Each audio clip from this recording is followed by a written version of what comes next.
Bem-vindo ao canal Lições e Histórias. Aqui, cada história carrega um ensinamento.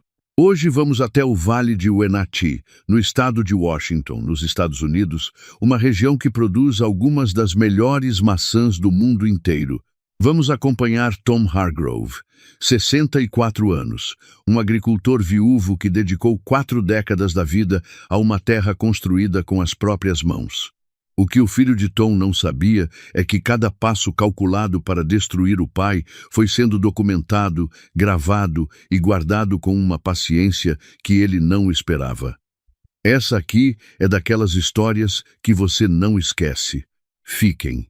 Mas antes de começar, verifique se já se inscreveu no canal e conta aqui nos comentários de qual cidade você está assistindo, porque a gente gosta muito de saber até onde as nossas lições estão chegando. Então vamos lá. A manhã estava completamente silenciosa quando o telefone tocou. Tom Hargrove estava de pé junto à janela da cozinha, com a segunda xícara de café esfriando na mão, olhando para o pomar que se estendia à frente da casa. Era novembro, e o frio do Vale de Wenatchee já havia coberto tudo de branco durante a madrugada. A geada envolvia os galhos nus como um verniz fino, e as montanhas Cascades se desenhavam ao fundo contra um céu pálido que parecia ter esquecido a cor. Tom estava acostumado a esse silêncio.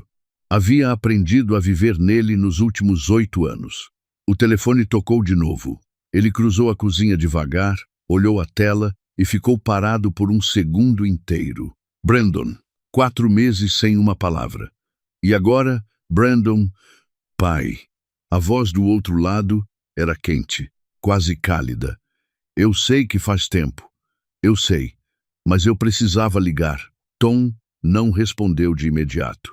Em 64 anos de vida, havia aprendido que o silêncio diz mais do que qualquer resposta apressada. Estou ouvindo, disse apenas. Para entender o peso daquele telefonema, é preciso entender quem é Tom Hargrove. Não só o nome, mas a vida que esse nome carrega. Em 1985, Tom e Caroline compraram 220 acres no leste de Washington com o dinheiro que mal tinham e com uma coragem que a maioria chamaria de loucura. Caroline estava grávida de Brandon. A casa de pedra construída na década de 20 precisava de tudo telhado novo, encanamento novo, um celeiro que não se inclinasse para o lado, como alguém tentando fugir de uma conversa difícil. Mas Caroline olhava para aquela terra e via o que ela poderia ser. Ela sempre via. Para quem não conhece essa região, o leste de Washington é um mundo completamente diferente do resto do estado. Enquanto Seattle chove o ano inteiro e tem aquele visual de série dramática de televisão, o leste é seco, quente no verão e frio de rachar no inverno. Recebe em torno de 25 centímetros de chuva por ano, menos do que o Nordeste brasileiro no pico da seca. E é exatamente essa secura que faz as maçãs dali serem únicas. A planta concentra todo o açúcar na fruta porque a água escasseia. O resultado é algo que faz a pessoa parar de mastigar só para prestar atenção no que está comendo. Tom e Caroline plantaram os primeiros pés juntos na primavera de 85, com as mãos calejadas e as costas doendo. Honeycrisp, Gala, Granny Smith. Linha por linha, temporada por temporada. Construíram uma reputação que se sustentava sozinha. Grace veio 3 anos depois de Brandon, e vieram também mais de 30 anos de parceria, ele no físico, ela nos números. Caroline cuidava das contas com uma precisão que os bancos invejavam, negociava com compradores, organizava os mercados de produtores. E em 2014 começou a se sentir cansada de um jeito que o sono não resolvia. O diagnóstico chegou em janeiro de 2015. Avançado, prognóstico ruim. Ela lutou 2 anos sem reclamar uma única vez, ainda perguntando pela colheita do leito do hospital, ainda pedindo para Tom não esquecer de podar as galas na primavera. Em novembro de 2016, Caroline foi embora com a primeira neve caindo sobre o pomar. Tom pensou em vender. Pensou toda manhã por meses. Mas cada vez que caminhava entre as fileiras, sentia Caroline ali, nas árvores que tinham plantado juntos, na terra que tinham trabalhado, nas paredes de pedra que tinham reconstruído com as próprias mãos. Então ficou. Grace entendeu. Veio 2 vezes por mês. Ligou todo domingo sem falta. Ajudou na colheita. Nunca sugeriu vender. Nunca fez o pai sentir que estava se agarrando ao passado. Ela sabia que aquele lugar era memória em forma de terra. Brandon foi outra história. As visitas depois da morte de Caroline mudaram de tom quase imediatamente. Já no velório, com o cheiro de flores frescas no ar e os olhos das pessoas vermelhos de choro, Brandon havia perguntado sobre inventário, sobre o estado da herança, sobre se Tom havia feito uma avaliação recente da propriedade. Tom estava atordoado demais na época para reconhecer o que estava acontecendo. Mais tarde, ao olhar para trás, enxergaria com clareza. Aquele foi o momento em que o filho parou de enxergar o pai como pai e passou a enxergar como um obstáculo entre ele e algo que queria. As visitas seguiram um padrão nos anos seguintes. Brandon aparecia a cada poucos meses, fazia a conversa de família por algum tempo e, em determinado momento, voltava sempre para as mesmas perguntas. Promotores haviam entrado em contato. Tom havia pensado no que aconteceria com a fazenda quando ele não estivesse mais. Sabia quanto aquela terra valia agora. O negócio de construção de Brandon em Spokane não ia bem isso. Tom sabia, mas só por fragmentos. Vanessa, a esposa, trabalhava com imóveis comerciais e sempre aparecia com aquela expressão de quem está gerenciando uma crise em tempo real enquanto finge que não está. Dos netos, Isen, de 9 anos, e Lily, de 6, Tom gostava de verdade. Eles ainda tinham aquele brilho nos olhos quando chegavam na fazenda. Ainda queriam subir nas macieiras e ouvir histórias da avó. Era por eles que Tom se segurava. Agora, com o telefone no ouvido e a voz de Brandon do outro lado, Tom se viu dividido entre o que queria acreditar e o que havia aprendido a observar. "Me perdoa, pai", disse Brandon. "Eu fui duro demais em julho. Não deveria ter pressionado desse jeito." Uma pausa cuidadosa. "Eu queria saber se a gente podia começar de novo. Vir te visitar no ano novo. Vanessa, as crianças. O Isen e a Lily estão com saudade do avô. Novo começo." As palavras ficaram no ar como a névoa sobre o rio Columbia. "Seria ótimo", Tom ouviu a si mesmo dizer. Depois de desligar, ficou parado na cozinha com o telefone ainda na mão, olhando para o pomar. A voz de Brandon soava sincera, cansada, até como a de alguém que passou meses digerindo um erro e finalmente teve coragem de reconhecê-lo. Mas havia outra voz, a de Caroline, que repetia sempre a mesma coisa. "Confia em quem merece a confiança e descobre quem merece antes de precisar." Tom pegou um caderno velho no fundo da gaveta, abriu numa página em branco e escreveu a data, a hora e tudo o que Brandon havia dito. Não sabia ainda por quê, só sabia que devia. Para entender o que havia acontecido em julho, 4 meses antes daquele telefonema, é preciso voltar a uma tarde de quinta-feira no meio do calor do leste de Washington. O tipo de calor que faz a terra rachar e o ar tremer acima do asfalto. Tom estava no celeiro revisando o sistema de irrigação quando ouviu uma caminhonete entrar pelo caminho de cascalho. Saiu e viu a Ford prateada de Brandon. Veio sozinho, sem Vanessa, sem as crianças. Jantaram no terraço traseiro com o sol se pondo nas cascades. Por um tempo, a conversa fluiu quase normalmente. Brandon perguntou sobre a previsão da colheita. Tom perguntou sobre os netos. Quando Brandon falou dos filhos, algo suavizou no rosto dele pela primeira vez na noite. Uma expressão que Tom reconheceu aquela era a face do filho de verdade, não a face do contratista calculando margem de lucro. Mas Tom já sabia que havia outra conversa esperando. Havia algo na tensão dos ombros de Brandon, na forma como ele girava a xícara entre os dedos sem beber, que anunciava o que estava vindo. Veio na sobremesa. "Pai", Tenho um incorporador em Spokane, um sujeito sério com projetos grandes no vale. Está comprando pomares e pagando acima do mercado. Brandon se inclinou para a frente. Algumas famílias conseguiram se aposentar cedo, viajar, curtir de verdade. Você trabalhou 40 anos nessa terra. Tom pousou a xícara com cuidado. Sua mãe e eu conversamos sobre muita coisa, disse. Os lugares que queríamos ver estavam aqui, nesse pomar, nessa vida que construímos juntos. A mandíbula de Brandon se contraiu. Você tem 64 anos, pai. Não é velho, mas não é jovem. E se acontecer alguma coisa? E se você cair de uma escada? Eu vou decidir quando estiver pronto para parar de trabalhar a minha própria terra, disse Tom. E o aço na voz apareceu sem aviso. Não antes. Grace não pode tocar nesse lugar. É professora, não sabe nada de agricultura. E eu tenho meu próprio negócio, minha família para sustentar em Spokane. Brandon parou. Os dois ouviram o que ele estava prestes a completar. Aquela frase ficou suspensa entre os dois como fumaça. Até que eu decida, disse Tom, marcando cada palavra. Minha terra, minha escolha.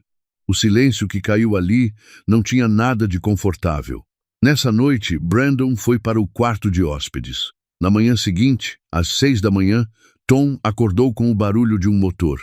Saiu descalço e de pijama e viu a caminhonete já carregada, motor ligado, Brandon com a janela aberta. Surgiu uma urgência de trabalho.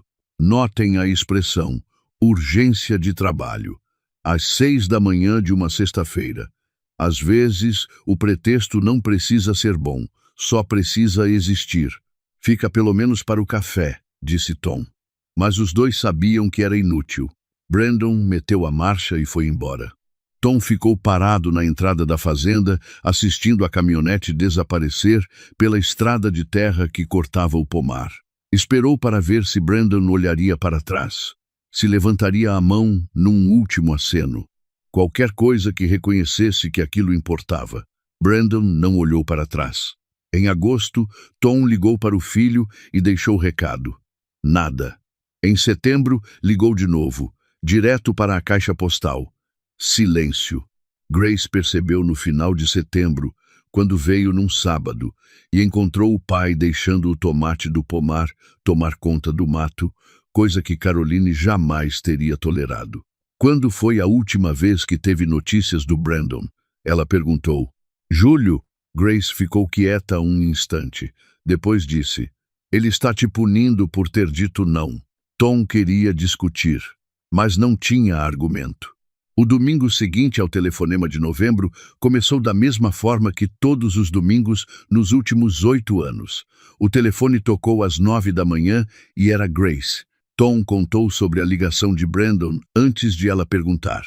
Houve um silêncio do outro lado.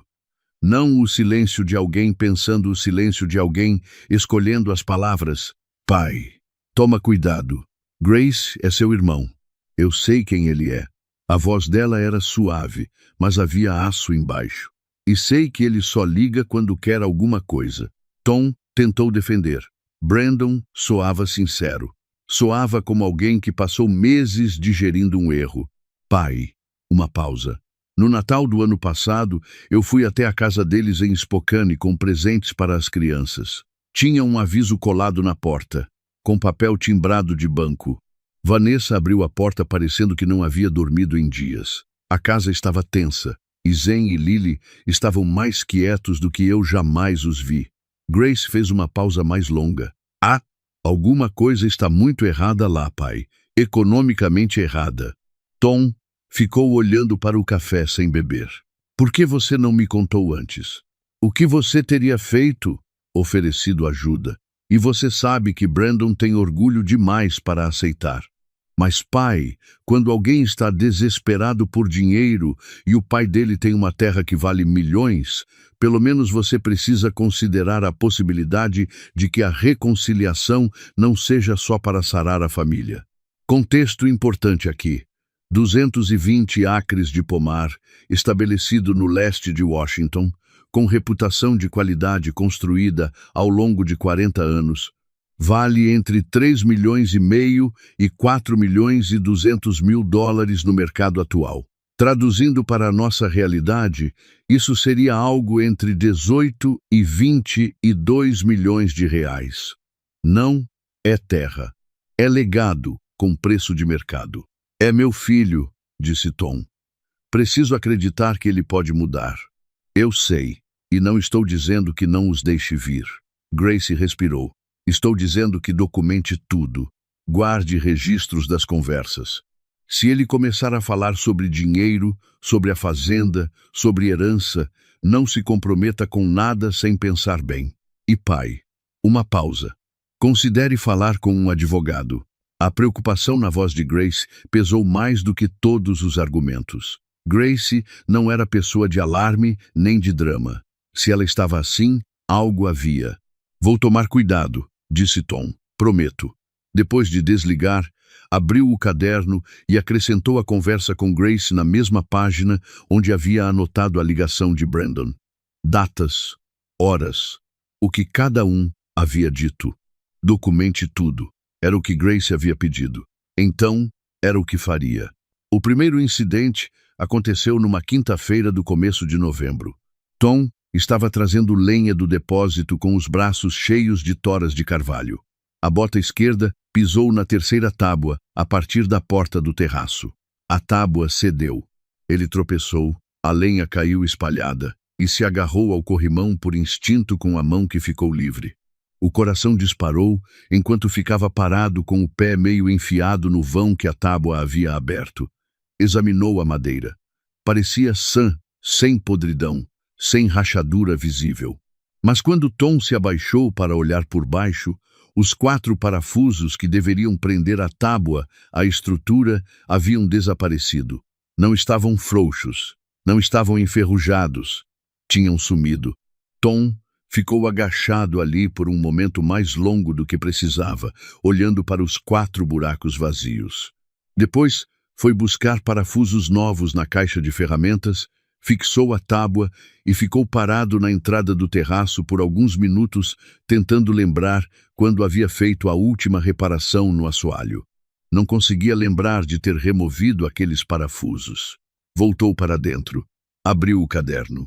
Escreveu a data, a hora e o que havia encontrado. Sem conclusão, só o fato. 3 dias depois, Tom tomou banho pela manhã. A água estava boa nos primeiros minutos. Então, sem aviso, a temperatura disparou de agradável para escaldante em segundos. Recuou com um grito, escorregou nos azulejos molhados e se agarrou à barra da cortina para não cair. O ombro, onde a água quente havia batido, queimava como brasa. Depois de se secar e passar creme para a queimadura, desceu ao porão para verificar o aquecedor de água. O botão do termostato estava girado até o máximo 160 graus Fahrenheit. Ele sempre deixava em 120. Sempre. Tom ficou olhando para aquele botão por 1 minuto inteiro. Podia ter girado sem querer. Podia. Mas não conseguia lembrar de ter encostado nele. Voltou para a posição de costume. Abriu o caderno. Escreveu. 2 incidentes em 3 dias. Os 2 podiam ser explicados, mas os 2 juntos faziam o estômago de Tom apertar de um jeito que ele não estava gostando. No dia seguinte, precisava de uma corda que estava no sótão do celeiro. Subiu a escada devagar, se impulsionou para o espaço escuro de cima. A corda estava no canto do fundo. Caminhou sobre as tábuas para alcançá-la. A bota pisou na terceira tábua a partir da escada. A tábua se mexeu. Tom parou. Ficou completamente imóvel com todos os músculos travados. Com muito cuidado, transferiu o peso para a tábua anterior e se ajoelhou para examinar. Os pregos estavam levantados. Os 4 pregos de estrutura sobressaíam quase 1 centímetro cada um. E ao redor da madeira havia marcas recentes de ferramenta, como se alguém tivesse feito alavanca por baixo para levantá-los. Tom olhou para o lado. O vão aberto ao lado da tábua era uma queda direta de 3,60 metros até o chão de cimento do celeiro. Recuou de 4 até a escada. Quando chegou ao chão, Ficou parado com as mãos apoiadas nos joelhos, respirando. 3 incidentes. 3 situações que poderiam machucar. Uma tábua sem parafusos. Um termostato no máximo. Pregos levantados acima de um chão de cimento. Tom voltou para a casa em passo rápido. Não vagaroso, não calmo rápido. Pegou o telefone e ligou para Grace antes de sentar. Pai, o que foi? E ele contou tudo. Os 3 incidentes, um por um, na ordem. O silêncio de Grace durou menos de 2 segundos. Pai, você precisa ligar para a polícia agora. Posso estar exagerando, Grace. 3 incidentes em uma semana. A voz dela estava firme e baixa. Quem teve acesso à casa, ao celeiro e à sua rotina nos últimos meses? Tom não respondeu de imediato. Pai, Brandon esteve aqui em julho. Um silêncio mais pesado. Troca as fechaduras hoje. Chama um chaveiro agora. E quando eu chegar aí, a gente liga para a polícia juntos. Quando você chegar? Estou saindo em 20 minutos. Nossa Frem. Grace fez o trajeto de Spokane em pouco menos de 2 horas. Tom havia trocado as fechaduras da casa e do celeiro antes dela chegar. Havia voltado ao sótão com pregos novos e fixado a tábua. Havia fotografado tudo a tábua do terraço sem parafusos, o vão do sótão com as marcas de alavanca, o termostato antes de mover o botão de volta. Havia empilhado tudo na mesa da cozinha como peças de evidência. Quando Grace entrou e viu aquela disposição, ficou quieta por alguns instantes, examinando cada foto, cada página do caderno.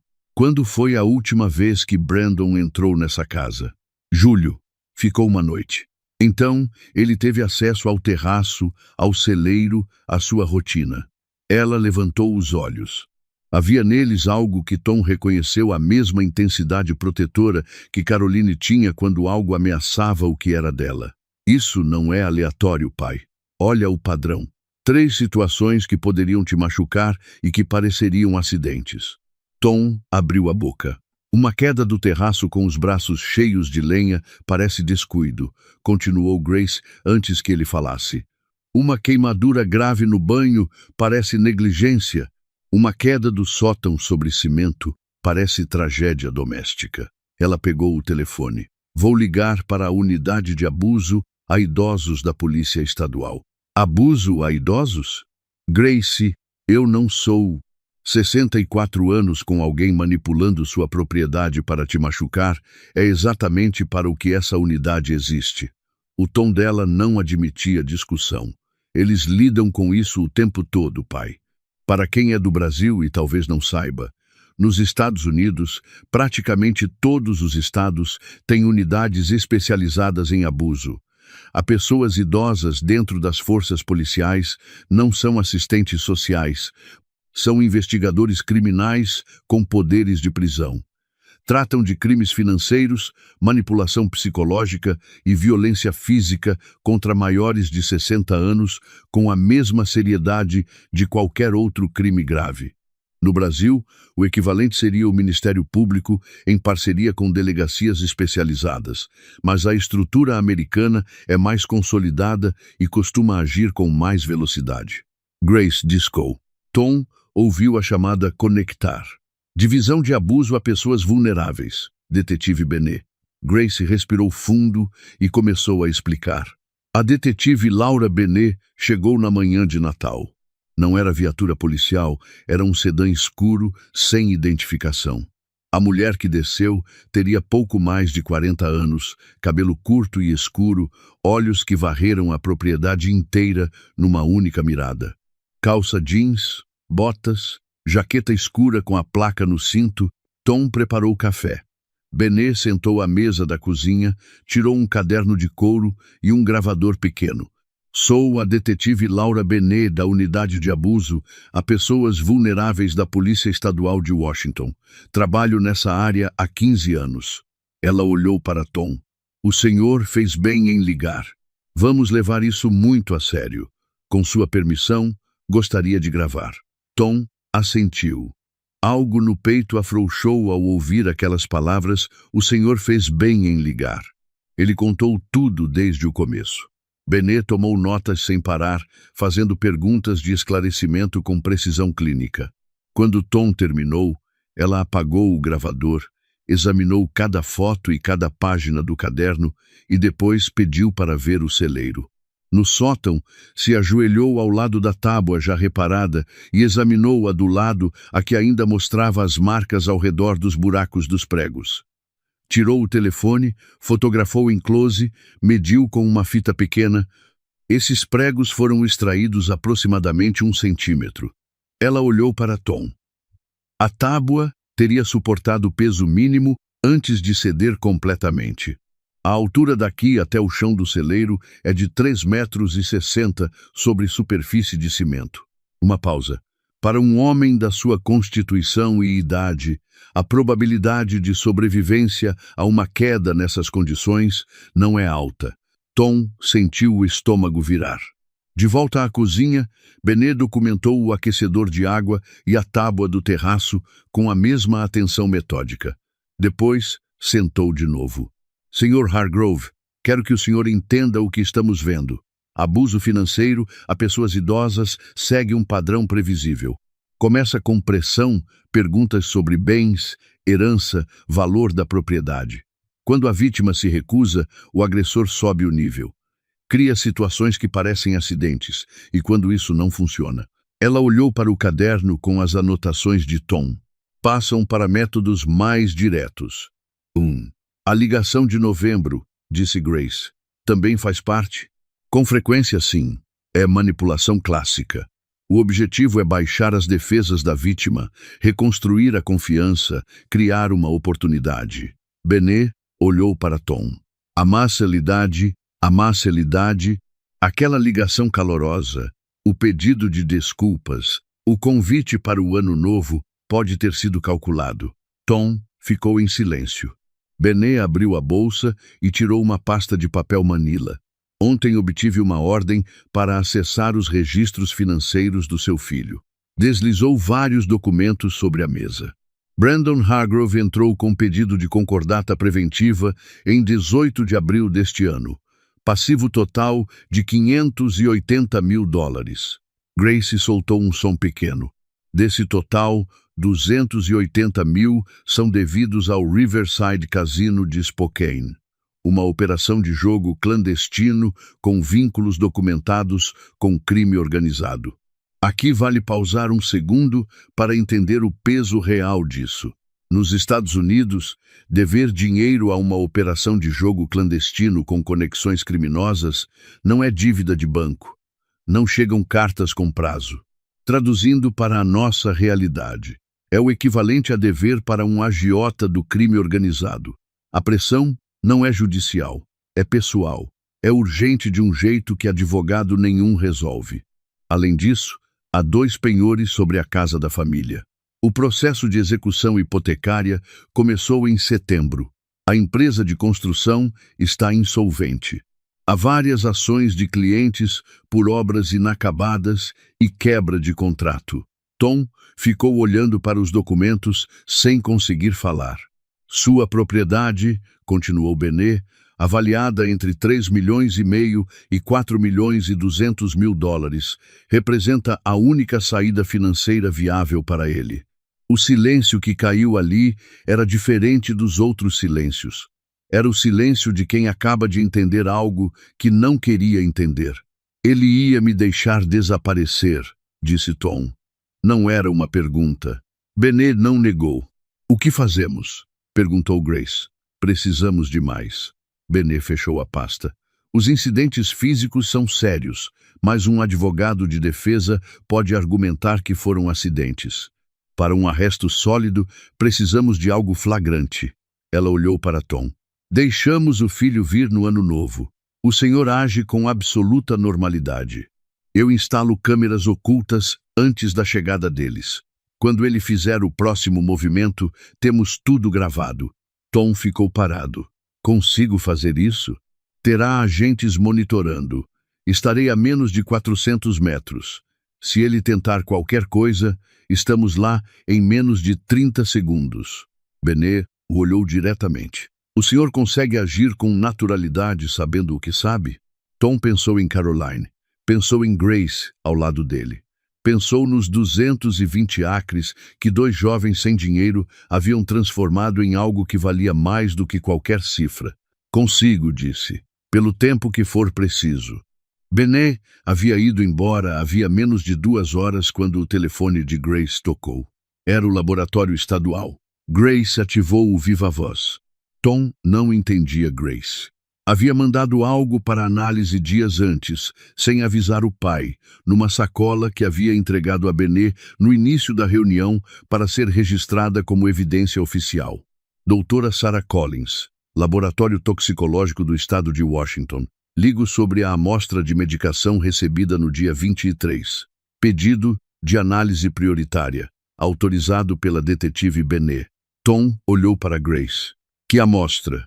Ela levantou uma mão, pedindo silêncio. Analisamos a amostra via espectrometria de massa. Os resultados são conclusivos. A amostra continha cloreto de potássio em dose de 40 miliequivalentes por tomada, combinado com hidroclorotiazida a 25 miligramas. A composição esperada para o lisinopril estava completamente ausente. Trata-se de substituição total. Tom não entendeu todas as palavras técnicas, mas entendeu o silêncio de Grace. Que amostra? Repetiu ele, desta vez em voz mais baixa. Grace desligou o telefone com cuidado e se virou para o pai. Uns dias atrás, quando vim te trazer a lista das câmeras que Benet precisava antes de entrarmos com Benet em reunião, entrei no banheiro. Vi seu frasco de remédio no armário. Os comprimidos eram brancos. Ela pausou. Os comprimidos do seu frasco antigo, que você ainda tinha no fundo do armário, são cor-de-rosa. Tirei 2 de cada frasco sem te dizer e levei para Paul examinar. Ele achou suspeito na hora e me deu o número do laboratório estadual. Mandei no dia 23 pedido de análise prioritária. Outra pausa. Quando falei com Benet hoje de manhã, antes de ela chegar, pedi que ela autorizasse oficialmente o pedido como evidência. Foi o que ela fez antes de entrar aqui. Tom ficou olhando para ela. Fui ao Paul primeiro, disse Grace. Mostrei os 2 comprimidos. Ele ficou quieto por talvez 3 segundos, o que para o Paul equivale a uma eternidade, e disse: isso não é genérico. Genérico tem o mesmo recobrimento. Isso aqui parece giz. Deu o número do laboratório estadual e recomendou pedir análise prioritária. Grace pausou. Também perguntou se você tinha visto o alce. Era um veado médio. Eu sei. Eu disse isso para ele. E? Ele disse que, segundo a Gladys, Werner era um alce. Uma pausa. Pai, alguém substituiu sua medicação para pressão. Repetem a palavra. Alguém substituiu sua medicação. O cloreto de potássio naquela dose eleva os níveis de potássio no sangue de forma progressiva e silenciosa. Combinado com o diurético, o efeito se acumula dia a dia. Em 7 a 10 dias, provoca arritmia, fraqueza muscular, dificuldade para respirar e, finalmente, parada cardíaca. Em um homem de 64 anos com hipertensão já diagnosticada, o médico legista concluiria por causa natural, infarto esperado, sem suspeita. Ali.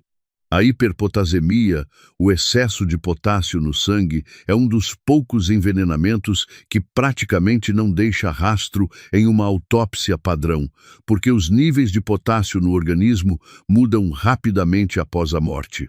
Só um exame toxicológico específico, solicitado por alguém que já suspeitasse de envenenamento, encontraria a evidência. E quem solicitaria esse exame se a morte parecesse natural?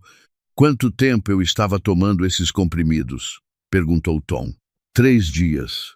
Os sintomas dos últimos dias, tontura, náusea, o coração saltando batidas, faziam sentido agora. 3 dias. Em 7 a 10, ele não acordaria mais. Quem teve acesso ao meu frasco? Grace não respondeu de imediato. Depois disse, devagar. Na primeira semana de dezembro, Brandon parou aqui. Você me contou por telefone, disse que ele tinha passado por Spokane a trabalho e resolveu aparecer. Ficou pouco mais de 1 hora. Tom lembrou. Brandon havia chegado por volta do meio-dia, tomado café, andado pelo pomar por uns 20 minutos e ficado sozinho na cozinha por algum tempo enquanto Tom ia atender o funcionário responsável pelo sistema de irrigação. Sozinho na cozinha, onde ficava a escada que levava ao banheiro. Naquele momento de dezembro, com a reconciliação de novembro ainda fresca, Tom havia recebido o filho de braços abertos. Havia ficado feliz com a visita relâmpago. Havia interpretado a passagem rápida como prova de que Brandon estava tentando reconstruir o vínculo. Olha o que estava acontecendo por baixo daquela visita. Tom lembrou também que naquela mesma semana havia ido buscar a recarga mensal do lisinopril na farmácia do centro de Wenatchee. Paul Mercer, o farmacêutico, era um homem de 62 anos que conhecia Tom havia 30 e que encarava cada visita de cliente como oportunidade de conversa que não podia ser desperdiçada. Era o tipo de pessoa que entregava o remédio numa mão e segurava o cliente com a outra, narrando os acontecimentos da cidade com o entusiasmo de um radialista esportivo cobrindo os playoffs. Tom, boa semana! A Gladys Werner me contou que você viu aquele alce enorme perto do celeiro no mês passado. Tamanho de um carro, ela disse. Era um veado médio, Paul. Ela disse que você ficou impressionado. Eu estava carregando lenha e quase tropeçar. Paul havia sorrido e entregado o saquinho com a recarga. Tom havia voltado para casa, guardado os remédios na prateleira do banheiro, sem olhar direito para os comprimidos e seguido com a semana. Não tinha olhado direito. Essa era a parte que não saía da cabeça agora, continuou Grace. Dosagem calculada, composição específica. Isso não é alguém que misturou sal na farinha. Ela pausou. Isso exige conhecimento técnico, equipamento, acesso a fórmulas. Tom ficou imóvel. Bennett chegou 30 minutos depois. Ouviu o laudo sem mudar a expressão. Depois, abriu a pasta de novo e tirou uma foto que Tom não havia visto antes. Uma mulher, 30 e poucos anos, pômulos marcados, olhos frios e inteligentes. Vestimenta profissional. Foto de documento oficial. Diane Crane, disse Bennett, 35 anos, residente no Arizona. Nas redes sociais, se apresenta como consultora de investimentos especializada em carteiras imobiliárias. Olha o perfil com atenção. Redes sociais impecáveis. Linguagem de especialista. Um cargo que soa legítimo o suficiente para que ninguém pergunte muito. Esse tipo de pessoa não tem cara de vilão, tem cara de oportunidade. E é exatamente essa a função do disfarce. Bennett colocou um segundo documento sobre a mesa, um relatório de antecedentes com várias entradas marcadas em vermelho. Na realidade, a licença imobiliária dela no Arizona foi revogada em 2021 por transações fraudulentas. Tem condenação por fraude eletrônica em 2019, fraude com cheques em 2020, atualmente investigada por roubo de identidade em 3 estados. Grace olhou para a foto. O que ela tem a ver com Brandon? Tudo. A voz de Bennett foi tranquila, mas o peso da palavra era considerável. Seu filho está em contato com essa mulher desde junho. Desde o 14º de junho, data em que ele participou de um evento de networking imobiliário em Spokane, onde ela era uma das palestrantes principais. Bennett colocou registros telefônicos sobre a mesa. 247 comunicações, documentadas entre o celular dele e o número dela em 6 meses. Em junho, eram esporádicas. Em julho, 30 por mês. Em dezembro, diárias. Tom olhou para a linha do tempo. Junho, evento de networking. Julho, visita à fazenda. Julho, Brandon com acesso ao celeiro, ao terraço, à casa toda. Ela o treinou, disse Tom. Mais do que isso, Bennett tirou fotografias impressas de redes sociais. Na primeira, Brandon e Diane sentados num cassino, sorrindo, o braço dele sobre os ombros dela. 20 de agosto. Riverside Casino de Spokane. O mesmo lugar onde ele deve $280 mil. Na segunda foto, os dois estavam numa cidade diferente mais próximos, a mão dele na cintura dela. Las Vegas, 15 de setembro. Ele carregou $4 mil num cartão de crédito já no limite máximo. Grace ficou rígida. Vanessa sabe? Falei com ela no dia 25. Não tem ideia da aventura. Acredita que os problemas financeiros são temporários, que o marido está trabalhando mais para salvar o negócio. Benet olhou para Tom e depois para Grace. Ela e as crianças também são vítimas. Esse detalhe merece atenção. Diane Crane não escolhia qualquer pessoa. O perfil que ela perseguia documentado em processos anteriores em outros estados era específico. Homens de meia-idade com negócios fracassando, dívidas crescentes e orgulho ferido. Ela não entrava pela janela. Ela entrava pela vaidade. Fazia o alvo se sentir incompreendido, injustiçado, capaz de coisas maiores do que o mundo havia reconhecido. E depois transformava esse sentimento em combustível para o que precisava que ele fizesse. Brandon havia encontrado nela alguém que dizia o que queria ouvir, que o problema não era dele, que o pai estava sendo irracional, que havia uma solução e que ela sabia exatamente qual era. Calculada, fria, sem hesitação. Ela fabricou os comprimidos? Perguntou Grace. Provavelmente supervisionou a fabricação. Ela tem conexões com pessoas que têm esse tipo de conhecimento químico. Benet olhou para Grace e depois para Tom. Mas seu filho escreveu as mensagens. Seu filho entrou nessa casa. Seu filho fez as escolhas. Uma pausa. Diane Crane abriu a porta. Brandon entrou por ela com os próprios pés. Tom olhou para a foto de Diane Crane. Aqueles olhos frios que haviam enxergado no filho dele uma oportunidade e começado a trabalhar. Mesmo olhando para ela, Tom não conseguia transferir toda a culpa. Brandon tinha 40 anos. Havia escutado aquela mulher. Havia entrado nessa casa em dezembro com os comprimidos no bolso e um sorriso de filho que quer reconstruir a relação. O que acontece agora? Perguntou. Agora o senhor age como se soubesse de nada. Benet colocou fotos do equipamento de vigilância sobre a mesa. Brandon vem no ano novo com a família. O senhor o recebe. Amigável, normal, sem dar nenhum sinal de que algo mudou. 2 câmeras no celeiro, uma na cozinha, uma no seu quarto. Gravação de áudio em toda a casa. Estaremos monitorando numa van a 400 metros pela estrada. Tom olhou para as fotos das câmeras.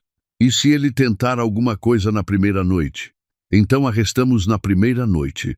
Mas segundo as mensagens com Diane Crane, ele esperará até a virada ou o dia seguinte, quer que a morte pareça natural, não que pareça apressada. Benet o olhou diretamente. 72 horas, Sr. Hargrove, é tudo o que precisamos. Depois que ela saiu, Tom ficou sozinho na cozinha por um tempo, com a foto de Diane Crane sobre a mesa e o laudo do laboratório ao lado. Grace voltou da janela e se sentou a seu lado. Pai, você consegue fazer isso? Passar 72 horas com ele sabendo o que sabe? Tom olhou para a foto de Caroline na lareira. Aquela foto em que ela segurava o Brandon bebê com um amor tão feroz que ainda doía olhar. Faço, disse. Por ela, por essa terra, por tudo que construímos. Grace passou a mão sobre a dele e a apertou. Tom não respondeu. Estava pensando no coração vermelho que Brandon havia mandado junto com a mensagem de novembro. Naquele símbolo que ele havia lido como reconciliação e que agora entendia como o que era, uma isca, uma arma disfarçada de afeto. Em 5 dias, Brandon chegaria com a família, com a fachada de filho arrependido e as promessas de novo começo. E Tom estaria lá para recebê-lo. Com câmeras nas paredes, com a polícia a 400 metros e com a calma fria de alguém que finalmente havia decidido confiar em si mesmo. O dia 30 de dezembro chegou como chegam os dias que a gente preferia que não chegassem cedo, frio e sem avisar. Tom estava de pé às 4 da manhã. Não havia dormido de verdade. Ficara na cama olhando para o teto, com a mente percorrendo cada detalhe do plano de Benê. Cada possível variação, cada coisa que poderia dar errado. Às 4, desistiu de fingir que ia dormir. Se vestiu, desceu e ficou de pé junto à janela da cozinha com um café que esfriou sem que ele tocasse. O pomar estava completamente branco lá fora. A neve havia chegado durante a madrugada, silenciosa, cobrindo as fileiras de macieiras com uma uniformidade quase decorativa. As cascades ao fundo desapareciam na neblina baixa. Era bonito se você tivesse cabeça para perceber beleza. Tom não estava. Grace desceu às 6. Encontrou o café do pai intacto na mesa, fez outro e se sentou sem dizer nada. Ficaram os dois em silêncio por um tempo, ouvindo a casa criar e estalar no frio. "Você está bem?" perguntou ela por fim. "Estou tentando me lembrar como é receber meu filho em casa sem saber de nada", disse Tom. "Não estou conseguindo." Grace envolvia a xícara com as duas mãos. "Não precisa fingir que não sabe de nada, só precisa fingir que não sabe de tudo."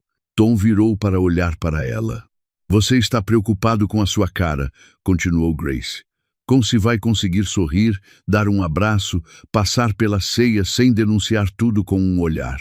Mas, pai, você já passou 4 anos de jantares de Natal com Brandon, fazendo perguntas sobre herança que te enrolavam por dentro. Você já tem prática de segurar o que sente na frente dele." Tom ficou quieto. Ela não estava errada. "E se ele olhar para mim e souber que eu sei?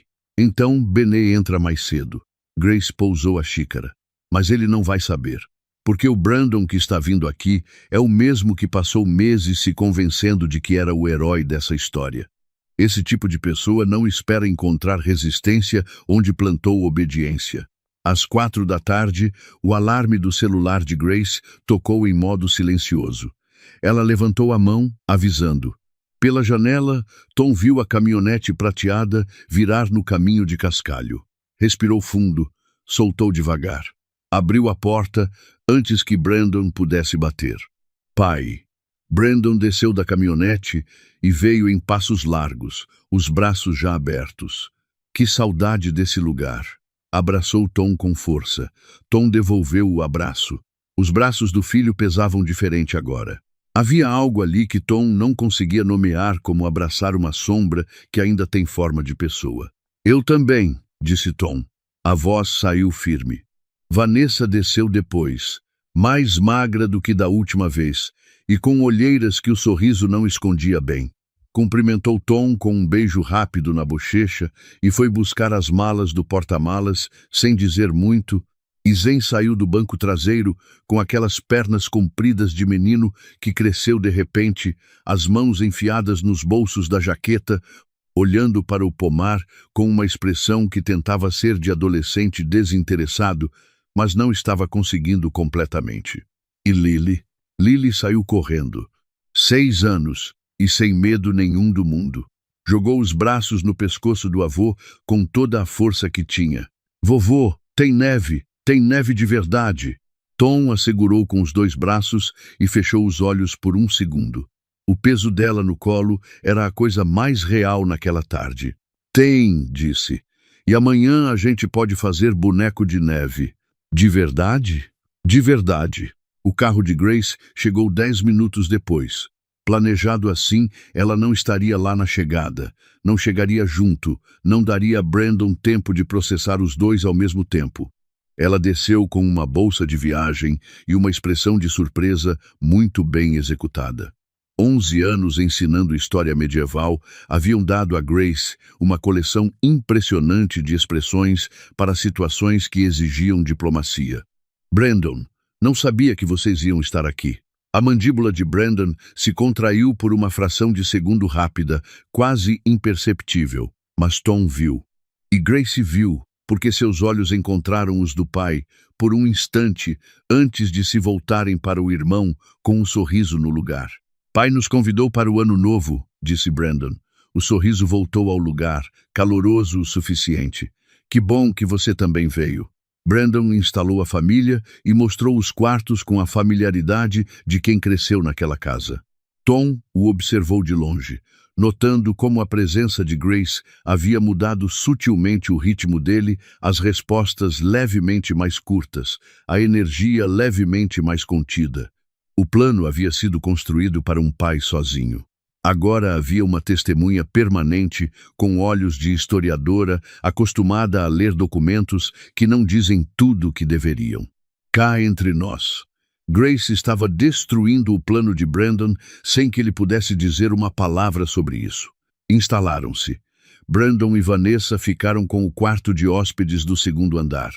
Grace no quarto do fundo. As crianças compartilharam o quartinho que havia sido de Brandon quando criança, com as camas gêmeas e a janela que dava para o pomar. Tom ouviu Lily perguntar ao pai, lá de cima, se podiam ver as maçãs pela janela. A resposta de Brandon foi macia, paciente, com aquele calor genuíno que ele reservava para os filhos.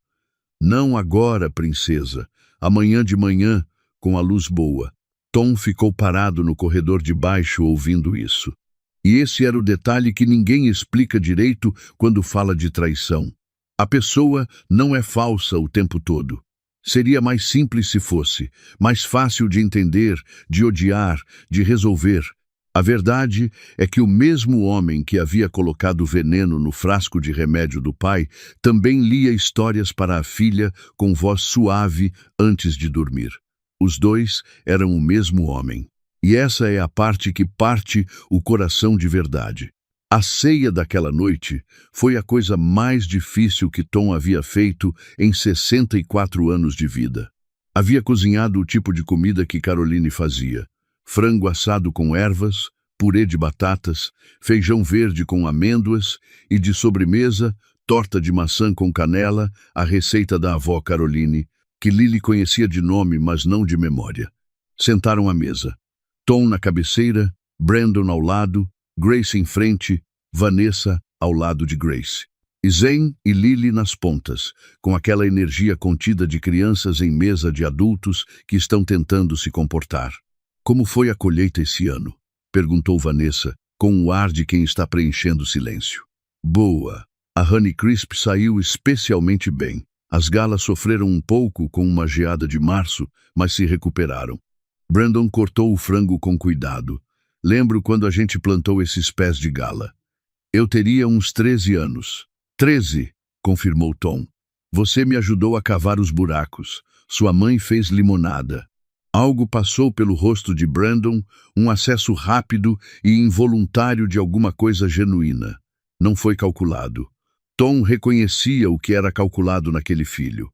Aquilo não era. Ela fazia a melhor limonada, disse Brandon em voz baixa. Ninguém respondeu por um momento.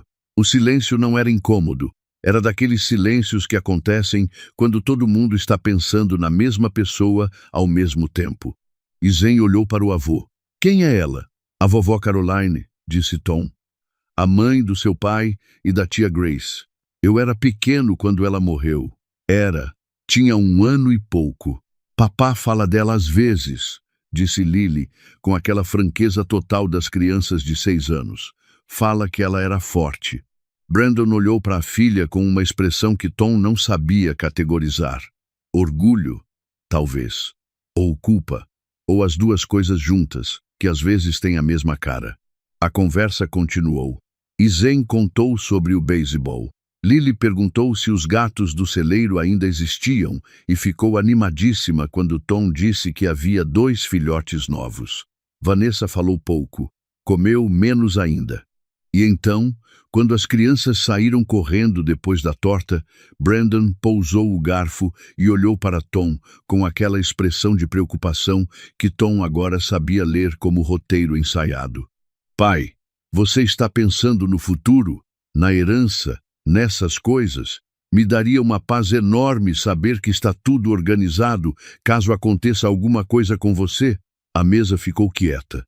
Caso aconteça alguma coisa com você, Grace levantou levemente os olhos do prato. Tom pousou a faca com calma. Lembrou das instruções de Benê.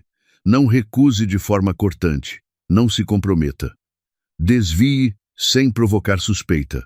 Ainda tenho tempo para pensar nessas coisas, disse. Vamos aproveitar a festa primeiro. Depois do ano novo, a gente conversa com calma. Os olhos de Brandon tiveram um lampejo rápido, frustração, impaciência mal contida. Durou menos de um segundo antes do sorriso voltar. Claro, pai, sem pressa. O pé de Grace tocou o dele por baixo da mesa. Uma vez, firme. Você está indo bem. Aquela noite, depois que os outros foram dormir, Tom ficou sentado na sala no escuro com a fotografia de Caroline na mão. Não a da lareira, uma menor, que ficava na mesa do escritório. Caroline jovem, rindo de alguma coisa fora do quadro, com o pomar atrás dela ainda pequeno, as árvores não chegando nem à cintura dela. Ele te ama, disse Tom para a foto, em voz muito baixa. Do jeito dele ainda te ama. Isso eu sei. Ficou quieto um momento. Mas não é suficiente. Amar não é suficiente quando se escolhe fazer o que ele escolheu. Às 11h30, ouviu passos no andar de cima. Lentos, cuidadosos, o tipo de passo de quem não quer fazer barulho. Foram até o banheiro, pararam, voltaram para o quarto. Tom ficou imóvel até ouvir a porta do quarto se fechar. Depois, subiu, entrou no seu quarto, virou a chave na fechadura e ficou deitado no escuro com os olhos abertos. Faltavam 16 horas. Na manhã do dia 31, Brandon desceu já vestido, animado demais para quem havia dormido mal, e Tom notou isso. Aquela energia de quem tomou uma decisão e se sente aliviado por tê-la, tomado. Bom dia, pai. Dormiu bem? Bem o suficiente. Vanessa estava fazendo panquecas. As crianças ainda dormiam. Grace havia saído cedo para comprar pão, disse ela antes de ir, com um olhar rápido para Tom que significava: estou avisando Benê. Brandon serviu café e se apoiou na bancada com uma descontração calculada. Pai, lembra que em julho eu mencionei umas tábuas meio soltas no celeiro? Estava pensando em dar uma olhada essa manhã. Com as crianças brincando por aí, fico preocupado. E ali estava, embrulhado em cuidado, apresentado como serviço, oferecido com a cara do filho atencioso que pensa na segurança dos netos. Tom olhou para o café. Está me incomodando um pouco a lombar hoje, disse, exatamente como Benê havia orientado. Vai você, só toma cuidado. Claro, pai, não tardo nada. Brandon pegou a jaqueta do cabide perto da porta e saiu para o frio da manhã com passada tranquila. Tom ficou parado na janela da cozinha, acompanhando a figura do filho cruzar o pátio em direção ao celeiro. Uma figura familiar. Uma postura que conhecia desde que aquele homem era menino. Às 10h17 da manhã, Tom viu o horário no relógio da cozinha. Brandon entrou no celeiro. Às 10h42 voltou, sacudindo terra dos joelhos das calças, com expressão satisfeita. Pronto, pai. Fixei bem. Tá seguro para os pequenos. Obrigado. Foi muito atencioso. 10 minutos depois, o celular de Grace vibrou silenciosamente no bolso dela. Ela olhou a tela sem deixar que nada mudasse no rosto. Depois, encontrou os olhos de Tom por um segundo. Ele entendeu. Benê tinha tudo. À tarde do último dia do ano, arrastou. Brandon levou Zen para a colina atrás do celeiro para ver se dava para ver o rio Columbia entre as árvores. Lily ficou com Tom e Grace na cozinha, aprendendo a fazer rosquinhas de canela. A receita era de Caroline. E Lily estava levissimamente salpicada de farinha quando a bandeja foi para o forno. Vovô, por que você mora tão longe de tudo? Porque tudo que importa está aqui. Lily pensou nessa resposta com seriedade de 6 anos. Minha escola está lá em Spokane. É verdade. Mas as suas raízes estão aqui. O que são raízes? Alice Tank. E Grace sorriu para o café sem levantar a vista. São as coisas que ficam com você mesmo quando você vai embora, disse Tom. Como você vai lembrar do cheiro desse celeiro quando for grande? E do barulho do vento aqui de noite? Isso é raiz. Lily assimilou. Depois, perguntou se podia lamber a colher de massa. Tom deu a colher.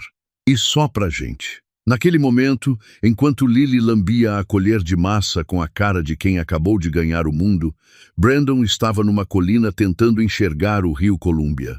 2 mundos no mesmo sítio, a menos de 300 metros um do outro. Um com farinha no nariz, o outro com a agenda que tinha.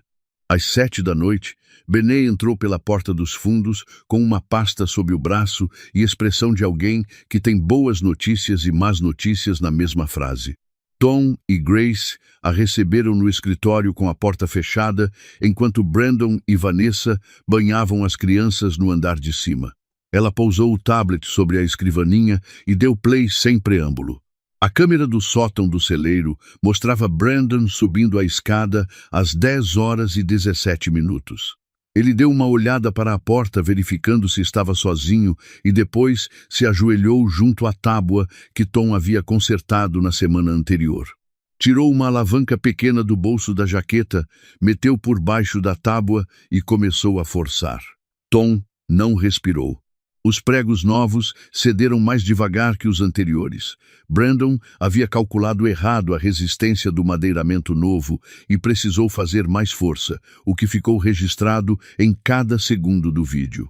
Ele trabalhou metódico, paciente, levantando os 4 pregos até que estivessem quase fora. Então testou a tábua com a palma da mão, pressionou, sentiu ceder, assentiu para si mesmo. Pegou o celular. A câmera captou a tela enquanto ele digitava. Armadilha reativada. Amanhã sugiro revisão juntos. Acidente durante inspeção. E então, Brandon sorriu. Não o sorriso que Tom conhecia, o sorriso do filho, do pai atencioso, do homem que falava de Caroline com aquela expressão de perda genuína. Este era outro sorriso, frio, satisfeito, privado, o sorriso de quem acaba de riscar um item de uma lista. Olha a frieza. Grace colocou a mão sobre a boca. Tom ficou olhando para a tela por uns 10 segundos depois do vídeo acabar. Depois disse, com uma voz que saiu mais calma do que esperava. Ele está mandando mensagem para Diane. Sim. Benet fechou o tablet. Interceptamos. Ela respondeu. Perfeito. Amanhã de manhã termina. Benet olhou para Tom. Essa gravação, somada ao laudo toxicológico e aos registros de mensagens, fecha o caso. Não há argumento de defesa que resista a isso. Qual era o plano B? Perguntou Grace. Benet hesitou por um momento, o primeiro sinal de hesitação que Tom havia visto nela desde o dia de Natal.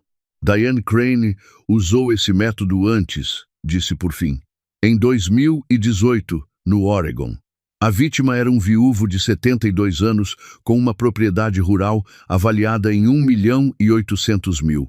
O alvo sobreviveu à substituição da medicação porque um vizinho o levou ao hospital com sintomas cardíacos antes do prazo calculado. Uma pausa. O plano B, naquele caso, foi um acidente de escada na mesma semana. Ela olhou para Tom com aquela objetividade clínica que havia aprendido em 15 anos de casos como esse. Diane Crane não improvisa. Ela tem protocolos. O plano B era o celeiro, acelerado. O silêncio que caiu no escritório foi denso. Amanhã, às 6h45 da manhã, disse Benet. Tenha a porta destrancada. Eu entro primeiro. A ceia de Ano Novo foi uma classe especial de tortura. Tom havia preparado rosbife, pudim de Yorkshire e crumble de maçã, tudo levado ao forno com o piloto automático de quem cozinha, sem pensar porque o corpo sabe o que a cabeça não consegue processar. Brandon abriu uma garrafa de champanhe antes da meia-noite. Serviu todos, inclusive as crianças, com suco de maçã nas taças para que participassem do brinde. Levantou a taça. Por novos começos, por aquilo que importa de verdade, pela família. Uma pausa. E por anos melhores que os que ficaram para trás. Todos beberam. Tom levou a taça aos lábios e mal molhou. Estava brindando a própria morte. Gravem esse instante. Porque não existe na história inteira um momento mais revelador do que esse. Um homem levantando uma taça de champanhe pela família, enquanto o pai ao lado sabe exatamente o que aquele brinde significa. A encenação completa à luz dos fogos no rosto, as crianças com suco de maçã nas taças, a voz calorosa, a palavra família dita com convicção. Se alguém filmasse aquela sala sem saber o que estava acontecendo, veria um filho feliz comemorando o ano novo com o pai. É isso que faz essa cena ser o que é. E Zen olhou para o avô com aqueles olhos sérios de criança que observa mais do que os adultos calculam. Vovô, qual é seu propósito de ano novo? Tom olhou para o neto. Respondeu com a verdade. Proteger o que importa. Brandon levantou a taça de novo, com um sorriso que Tom agora sabia ler como o que era. Isso aí, pai. À meia-noite, os fogos do vale explodiam lá fora, colorindo o céu escuro. Lily estava no colo do avô, apontando para cada estouro com gritos de felicidade. Tom a segurava com os 2 braços e olhava para o filho junto à janela, com a taça de champanhe na mão, os olhos brilhando com a luz dos fogos. Brandon virou a cabeça e encontrou o olhar do pai. Levantou a taça. Este ano vai ser cheio de mudanças, pai. Grandes mudanças. Tom sustentou o olhar. É isso que parece. O duplo sentido flutuou entre os dois como vapor no ar frio. Lily não percebeu. Ficou apontando para os fogos. Às 12h45, Tom se levantou. Estou cansado. Vou dormir. Brandon virou da janela. Boa noite, pai. Descansa bem. Descansa bem. Como se fosse um desejo sincero. Você também, disse Tom. E subiu. No quarto, com a porta trancada, leu a mensagem de Benet, que havia chegado à meia-noite. Laboratório confirmou. As cápsulas teriam sido letais em 7 a 10 dias com uso contínuo. Agentes posicionados. Arresto às 6h45. Mantenha a porta fechada com chave. Isso termina em 6 horas. 6 horas. Tom pousou o celular sobre a mesa de cabeceira, ao lado da fotografia de Caroline. Ficou olhando para ela no escuro, com a luz fraca, entrando pela janela. Amanhã, disse baixinho. Amanhã acaba. Às 2h, ouviu passos no corredor, lentos, cuidadosos, parando em frente à porta do seu quarto. Tom ficou completamente imóvel. Olhou para a linha de luz embaixo da porta. Havia uma sombra ali. Brandon verificando, calculando. A sombra ficou por quase 2 minutos. Tom controlou a respiração devagar, regular, como alguém dormindo. Ficou deitado sem mover um músculo. A sombra se moveu. Os passos se afastaram. Uma porta fechou. Tom ficou de olhos abertos no teto até o céu começar a clarear lá fora. Às 6h, estava de pé, vestido, sentado na beira da cama. Às 6h20, desceu, fez café, ficou de pé junto à janela da cozinha, olhando para o mesmo pomar que havia observado toda manhã por 40 anos. Os macieiros estavam cobertos de neve. Linhas ordenadas de galhos nus e brancos se estendendo para o leste, para o vale, para as montanhas ao fundo. 40 anos daquele pomar. 40 anos de Caroline naquela terra. Às 6h42, 3 veículos apareceram no caminho. O sedã escuro de Benet primeiro. Depois 2 viaturas do condado, brancas com faixas verdes, luzes apagadas, mas presença inconfundível. Tom pousou a xícara, atravessou a cozinha. Abriu a porta da frente antes que qualquer um descesse dos carros. Benet foi a primeira a sair. Jaqueta preta, placa no cinto, aquela expressão tranquila de quem fez isso muitas vezes, mas nunca tratou como rotina. 2 agentes vieram atrás dela, o oficial Harris, largo de ombros e de passos firmes, e o oficial Cole, mais jovem, com um porta-papeles na mão. Seus olhos encontraram os de Tom. Assentiu uma vez. Tom se afastou da entrada. Está no 2º andar, disse. Segunda porta à esquerda. Não havia forma elegante de contar o que aconteceu nos minutos seguintes. Só havia como contar com honestidade. Benet e um dos agentes subiram a escada. Tom ficou no corredor de baixo com Grace, que havia descido sem fazer barulho assim que ouviu os carros chegarem, de cabelo solto e olhos que ainda carregavam a noite mal dormida. Batidas suaves na porta do quarto. A voz de Benet, clara e tranquila. Brandon Hargrove. Sou a detetive Laura Benet, da Polícia Estadual de Washington. Abra a porta, por favor. Benet, uma pausa.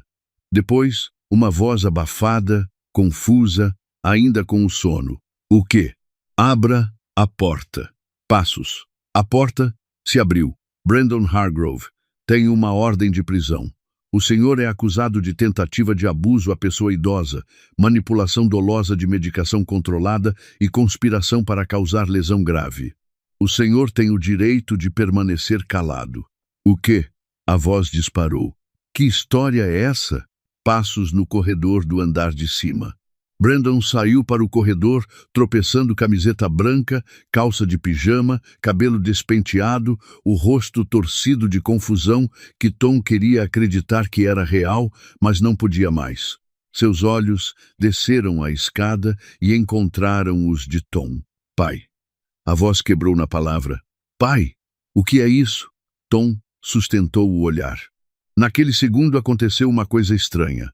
Tom viu o filho de verdade, não o homem que havia levantado a taça à meia-noite com aquele sorriso frio, não o homem do vídeo com a alavanca e o sorriso satisfeito.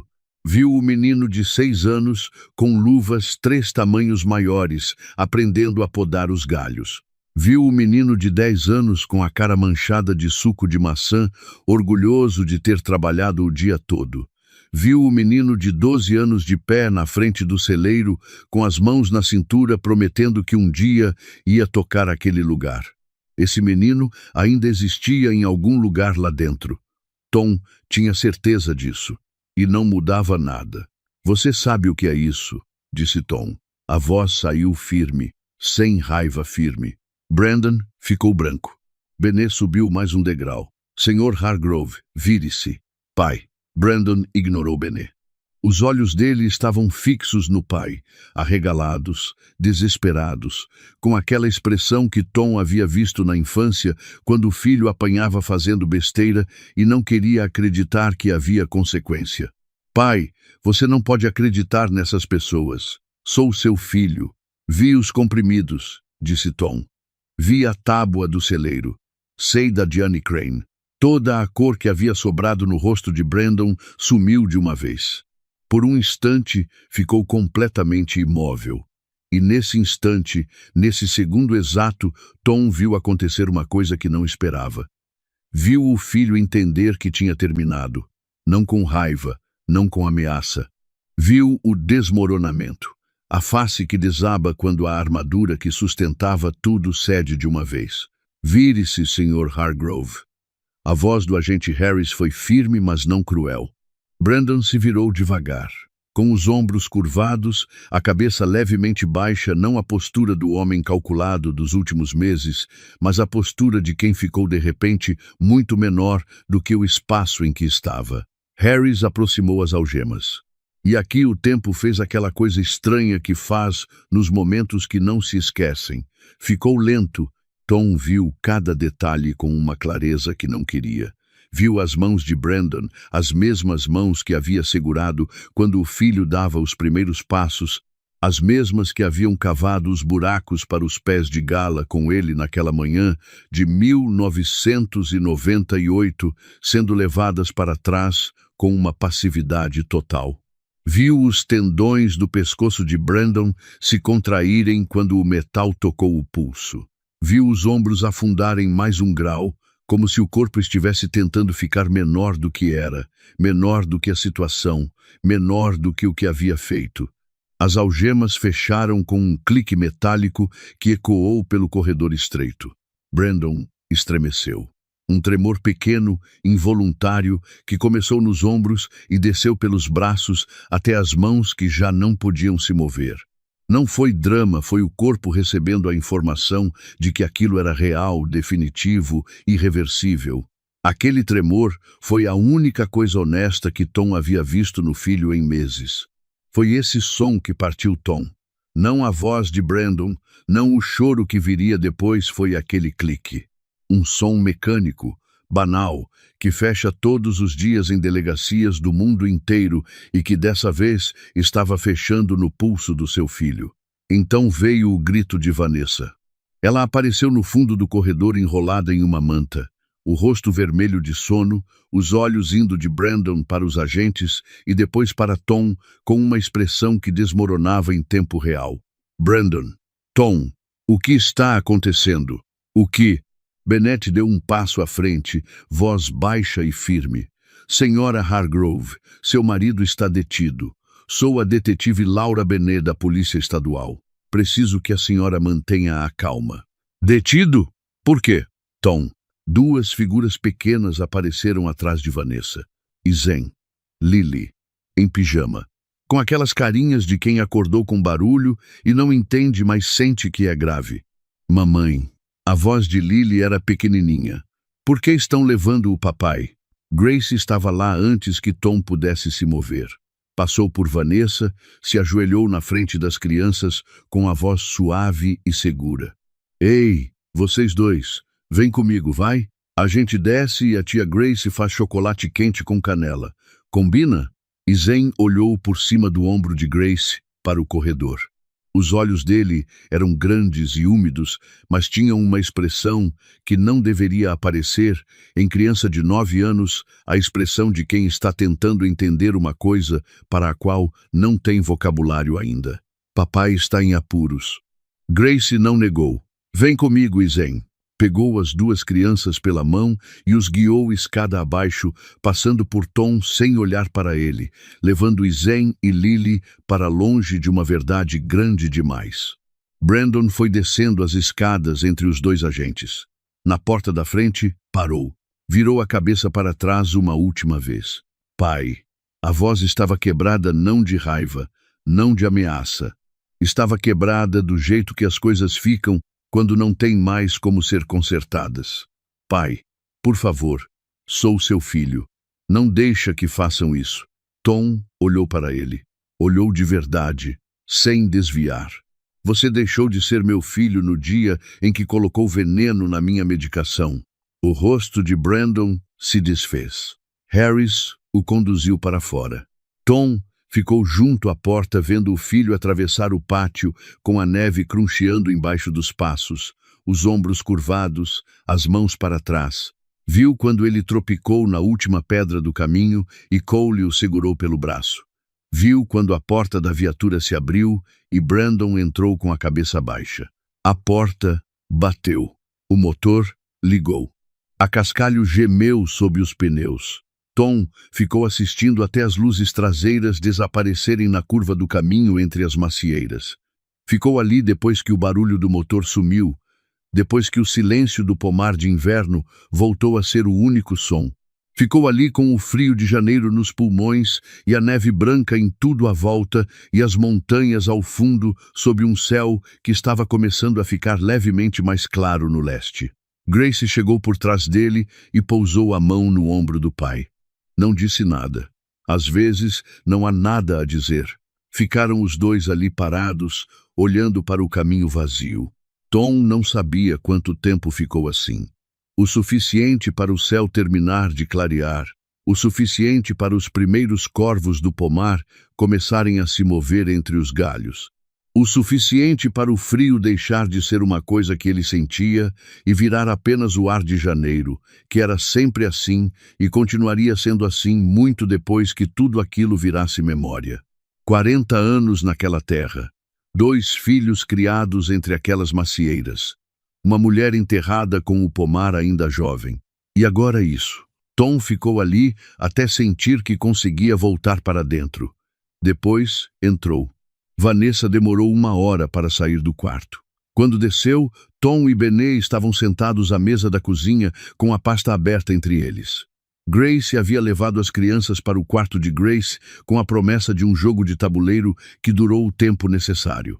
Vanessa entrou com o rosto inchado e os olhos que pareciam ter chorado todo o choro disponível. Sentou na cadeira que Tom indicou. Ficou olhando para a mesa sem dizer nada por um momento. Bennett abriu a pasta com cuidado. Preciso que a senhora entenda o que aconteceu e por quê. Colocou os documentos um por um. A falência em capítulo 11. As dívidas do cassino. A foto de Brandon e Diane Crane. As transcrições das mensagens. Vanessa leu cada folha em silêncio. As mãos ficaram progressivamente mais imóveis sobre a mesa até pararem completamente, como se o corpo houvesse decidido conservar energia. Quando chegou na transcrição do dia 20 de dezembro, se tomou os comprimidos, logo vai fazer efeito. Vanessa ergueu a vista para Tom, com aqueles olhos que continham tudo e nada ao mesmo tempo. Os comprimidos eram seus. Eram. E ele sabia que... Sabia. Ela ficou quieta por um longo tempo.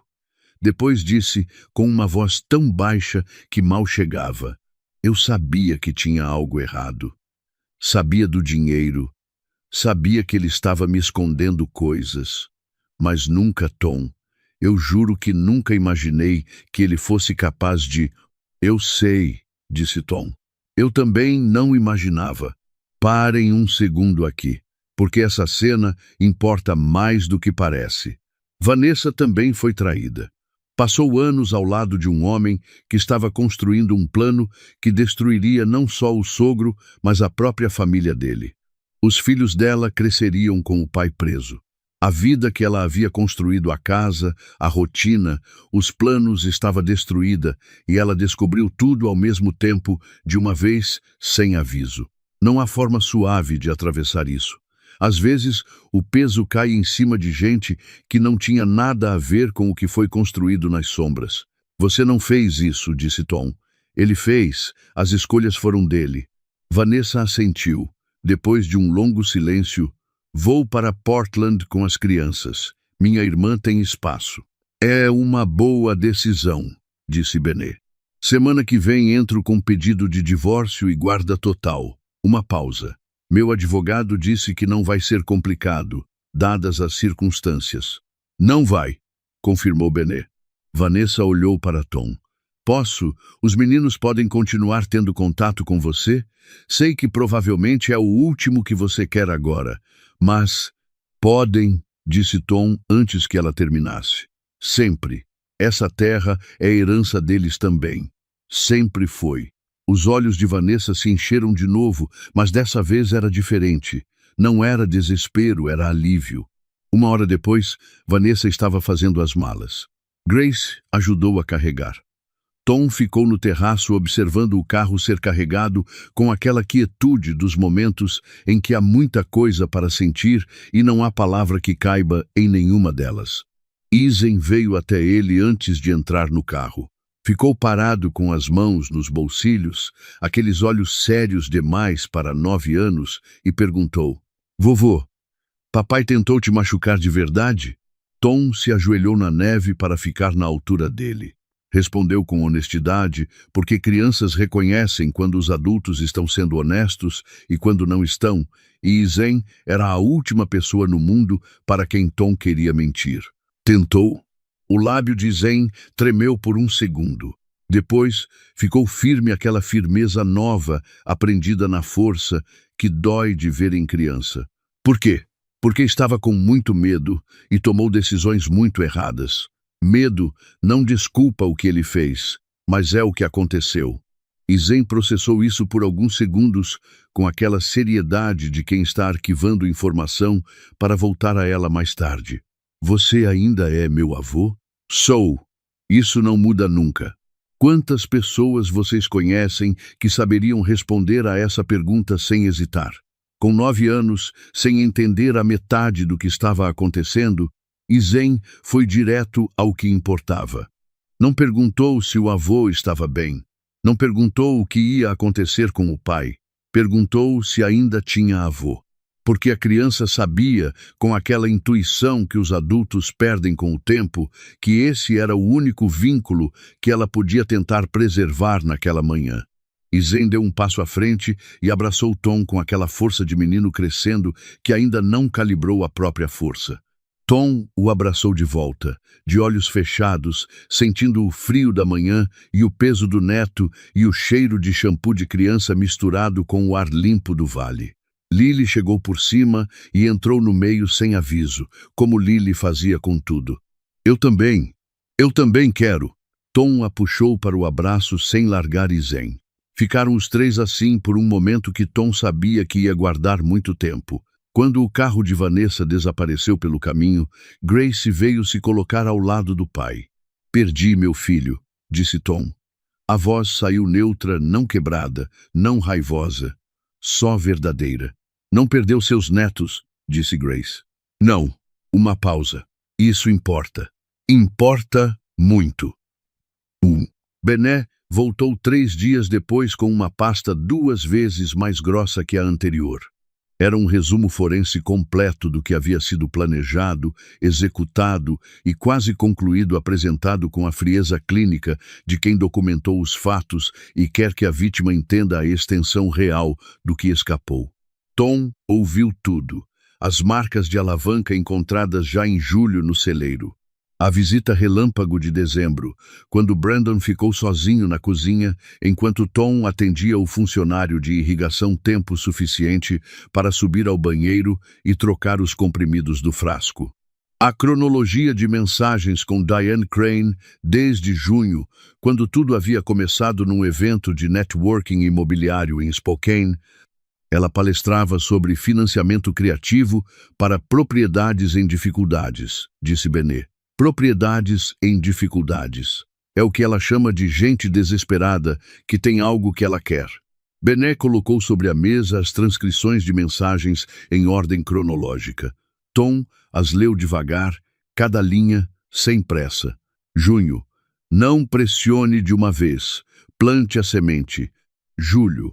Vá sozinho, sem testemunhas. Consiga acesso. Encontre os pontos fracos. Novembro, dia 10. Ele precisa confiar em você. Seja caloroso, peça desculpa, faça com que ele acredite. Isso só funciona se ele te convidar de volta. Novembro, dia 11, a ligação de reconciliação. Leiam nas entrelinhas. Não é só que ela escreveu o roteiro, é que ela sabia que funcionaria. Porque ela havia estudado Tom o suficiente para saber que ele queria acreditar no filho.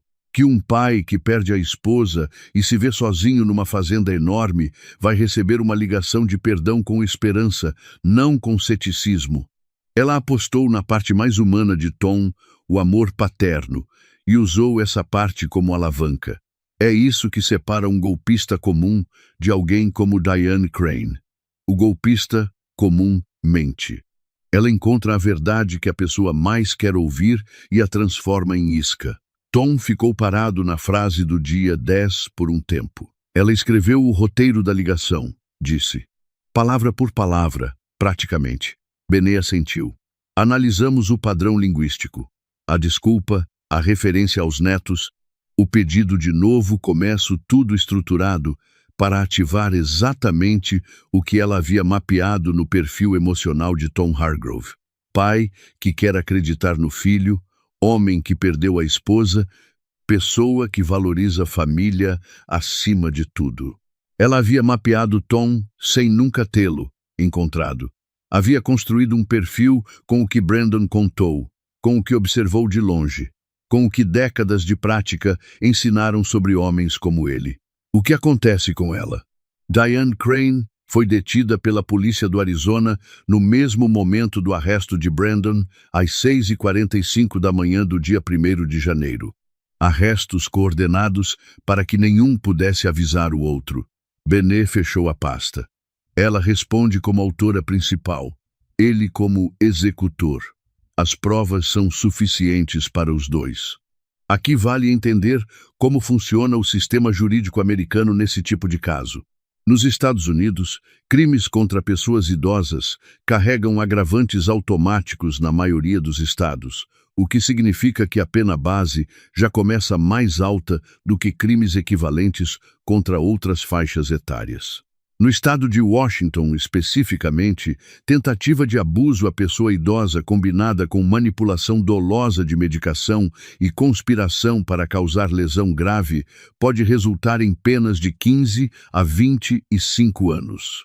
No Brasil, teríamos o Estatuto do Idoso combinado com tentativa de homicídio qualificado e, dependendo da interpretação do promotor, poderia configurar até feminicídio de idoso em algumas jurisdições. O sistema americano, nesses casos, costuma ser mais rígido na aplicação. Quanto tempo? Brandon aceitou um acordo com o Ministério Público. 18 anos em penitenciária estadual por tentativa de abuso à pessoa idosa, conspiração para causar lesão grave e manipulação dolosa de medicação controlada. Benet olhou para Tom com aquela expressão séria que carregava 15 anos de casos como esse.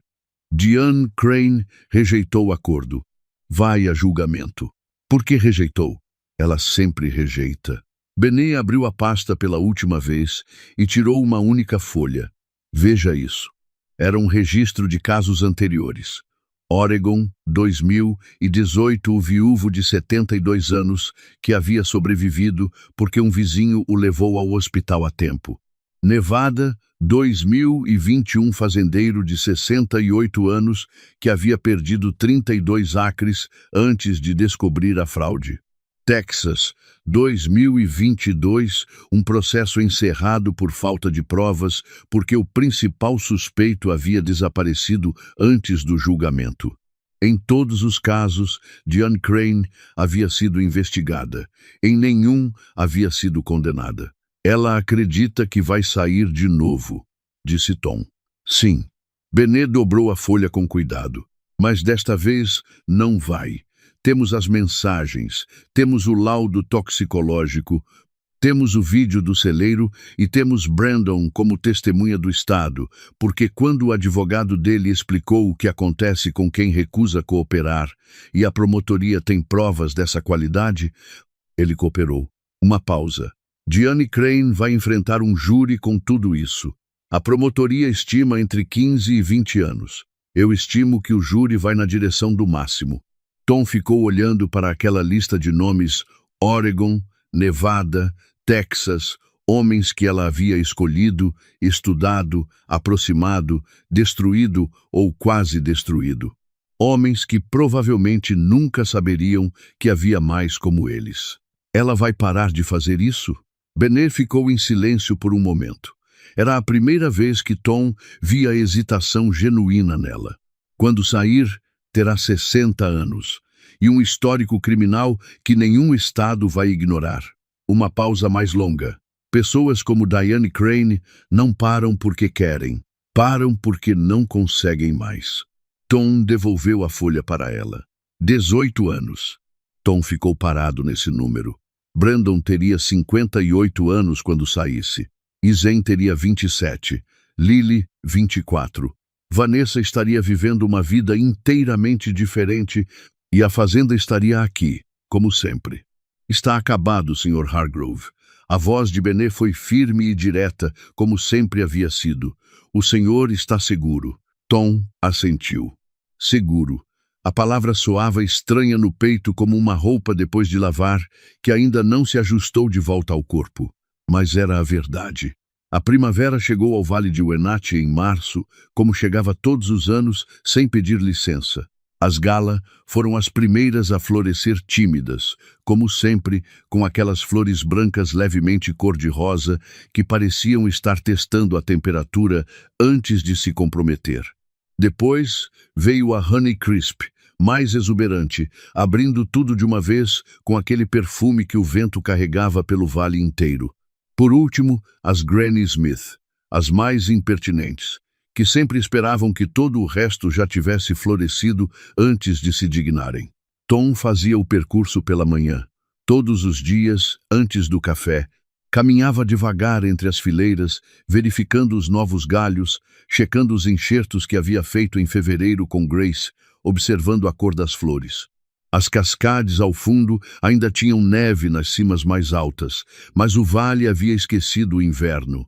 A terra cheirava a uma coisa que não tem nome certo: humus, possibilidade, começo. Refez o testamento em fevereiro com um advogado de Wenatchee que havia passado a tarde com Tom e Grace numa sala que cheirava a café e papel impresso. 60% da fazenda para Grace, com condição de manter o pomar por no mínimo 10 anos.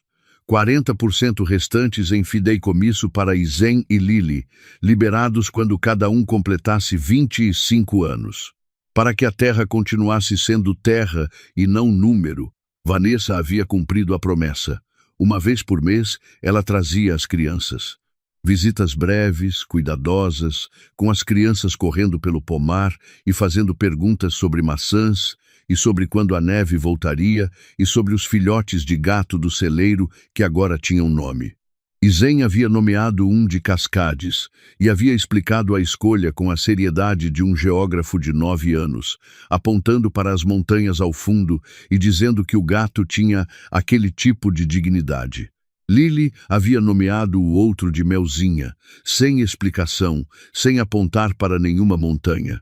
Melzinha era Melzinha, e isso encerrava o assunto. Não perguntavam pelo pai. Tom não mencionava. Grace vinha todo fim de semana. Às vezes ficava para a semana toda, quando a agenda na universidade deixava. Plantaram juntos uma Honeycrisp nova em fevereiro, a favorita de Caroline, numa parte do pomar que havia sofrido com a geada do inverno anterior. As raízes eram frágeis, os galhos finos, mas cresceriam. Tom havia se juntado a um grupo de apoio para sobreviventes de abuso, a pessoas idosas, que se reunia toda quarta-feira numa sala de uma igreja em Wenatchee. 12 pessoas em volta de uma mesa comprida, xícaras de café na mão, histórias que ninguém de fora conseguiria acreditar. Um vizinho de fazenda que havia sido espoliado pelos próprios filhos. Uma viúva que havia perdido a casa para um sobrinho. Um senhor de 73 anos que havia descoberto que a filha havia tirado $7.000 da conta dele ao longo de 2 anos, R$ 50 por semana, devagar demais para chamar atenção. Não ofereciam soluções fáceis, às vezes nem soluções, mas escutavam. E às vezes era isso. Em março, Tom foi buscar a recarga do lisinopril, o de verdade desta vez, confirmado por ele mesmo na saída do envelope, comprimido rosa pálido, recobrimento liso, exatamente como sempre havia sido. Paul Mercer estava atrás do balcão com aquela expressão de quem guardou algo para dizer durante semanas e finalmente chegou a hora. Tom. Pausa dramática. Eu soube de tudo. A cidade toda soube, Paul. Fui chamado como testemunha especialista. Você deu uma opinião informal sobre 2 comprimidos. Testemunha especialista, repetiu Paul, com uma firmeza que não admitia revisão. Entregou o saquinho. Como você está? Tom pegou o saquinho, checou o comprimido, guardou no bolso. Estou bem. Fico feliz. Paul ajustou os óculos. E o veado? Continuando a ser um veado médio, Paul. A Gladys Werner vai ficar desapontada. Tom saiu da farmácia e ficou parado na calçada por um momento com o sol de março no rosto, o saquinho na mão, e algo que levou um instante para identificar, porque havia passado tempo demais sem aparecer, que era vontade de rir. Numa tarde de abril, Tom parou no meio do pomar. Estava rodeado de flores brancas. O sol esquentava o ombro direito. Uma brisa leve trazia o cheiro das flores misturado com o da terra molhada da manhã. As cascades brilhavam ao fundo contra o azul limpo do céu. Pensou em Caroline. Ela costumava parar assim, naquelas caminhadas de primavera, com aquela risada que iluminava tudo à volta. Ela acreditava em segundas chances. Acreditava que as pessoas podiam mudar. Havia acreditado em Brandon toda a vida, até o fim. Talvez ela ainda acreditasse. Talvez eu também acredite um dia, disse Tom em voz alta, para o pomar, para as flores, para as montanhas. Mas perdoar não é esquecer. E amar não significa deixar que te destruam. Se ajoelhou devagar, com as rodelas doendo como doíam desde os 45, e plantou a muda de Honeycrisp nova que havia trazido do viveiro naquela manhã. Abriu o buraco com a pá de mão, ajeitou as raízes com cuidado, cobriu com terra. Em 10 anos daria fruta. Em 20 seria alta e robusta. Sobreviveria a tudo que havia acontecido naquele inverno. Sobreviveria aos erros de Brandon, ao plano de Diane Crane, ao veneno nos comprimidos, às armadilhas no celeiro, a tudo. Tom pousou a palma da mão sobre a terra ao redor da muda. A terra estava fria e viva ao mesmo tempo. Por você, disse para Caroline. Essa aqui é por você. Ficou assim, de joelhos no meio do pomar florido, até a brisa mudar de direção e trazer um cheiro diferente de chuva vindo pelas montanhas, ainda longe, mas já prometendo. Se levantou devagar, sacudiu a terra das calças e voltou para casa.